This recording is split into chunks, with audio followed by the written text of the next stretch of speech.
नमस्कार। कभी सोचा है कि दुनिया के सबसे ऊंचे पहाड़ हमारे हिमालय आखिर बने कैसे? आज हम उसी अविश्वसनीय कहानी में उतर रहे हैं। ये कहानी सिर्फ पहाड़ों की नहीं, बल्कि उत्तर भारत के विशाल मैदानों के बनने की भी है।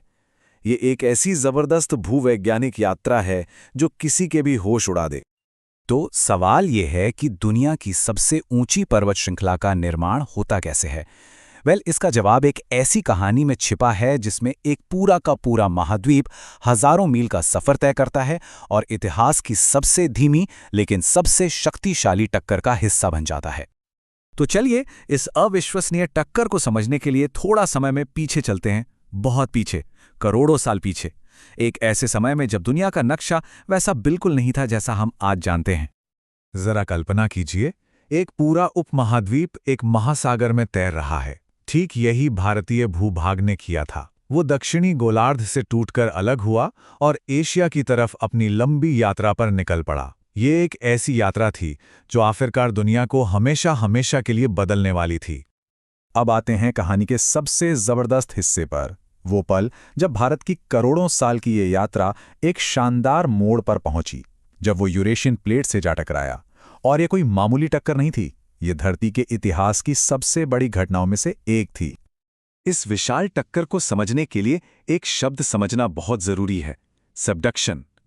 इसे ऐसे सोचिए कि जैसे कोई भारी चीज किसी हल्की चीज के नीचे डूब जाती है। भूविज्ञान में भी ठीक यही होता है जब दो प्लेटें आपस में टकराती हैं।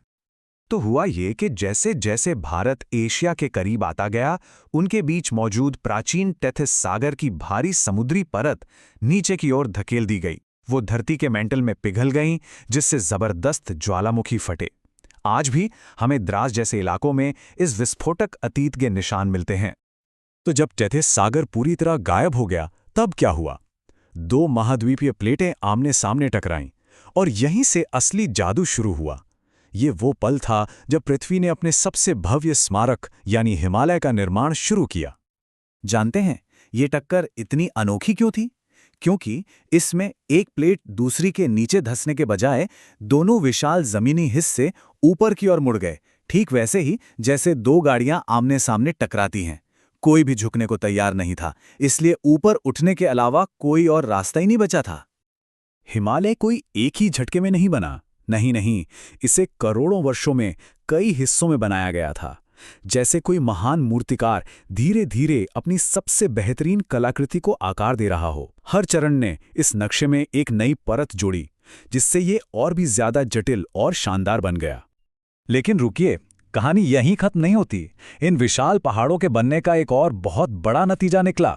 हिमालय ने सिर्फ आसमान छूती चोटियों ही नहीं बनाई, बल्कि उन्होंने अपने दक्षिण में एक बिल्कुल नया नजारा भी बनाया, उपजाऊ जमीन का एक विशाल विस्तार। इसे ऐसे सोचिए जैसे किसी गद्दे पर एक भारी गेंद रखती हो। गेंद का वजन गद्दे को नीचे झुका देता है ना? बिल्कुल यही हिमालय ने पृथ्वी की परत के साथ किया। उनका वजन इतना ज्यादा था कि उन्होंने जमीन को नीचे की ओर झुका दिया, जिससे एक बहुत बड़ा गड्ढा बन गया। और ये विशाल गड्ढा, ये प्रकृति के लिए एक खाली कैनवास जैसा था। हिमालय से बहने वाली शक्तिशाली नदियों ने इसे खरबों टन उपजाऊ मिट्टी से भर दिया, परत दर परत, और धीरे धीरे उत्तरी मैदानों का निर्माण किया, जैसा कि हम आज जानते हैं। और इस तरह से बने उत्तर भारत के विशाल मैदान, दुनिया के सबसे उपजाऊ और घनी आबादी वाले क्षेत्रों में से एक। यह हिमालय का भारत को दिया गया एक ऐसा तोहफा था जो आज भी करोड़ों लोगों का पेट भरता है। तो क्या ये कहानी खत्म हो गई है? बिल्कुल भी नहीं। सबसे दिलचस्प बात तो यह है कि निर्माण की ये अविश्वसनीय कहानी सिर्फ कोई पुराना इतिहास नहीं है। जिन ताकतों ने इन विशाल नज़ारों को बनाया, वो आज भी काम कर रही हैं, ठीक इसी वक्त। अब ये नंबर सुनने में शायद छोटा लगे, 4-5 सेंटीमीटर, है ना? लेकिन ये एक अथक शक्ति का प्रतीक है। हर साल भारतीय उपमहाद्वीप यूरेशिया में इतना और धंस जाता है, जिससे हिमालय थोड़ा और ऊंचा होता है और इस क्षेत्र में भूकंप आते हैं। मतलब टक्कर अभी भी जारी है।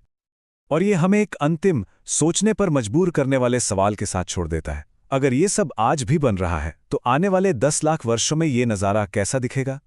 भविष्य का ये लैंडस्केप कैसा होगा? ये एक ऐसी कहानी है जिसे प्रकृति अभी भी लिख रही है।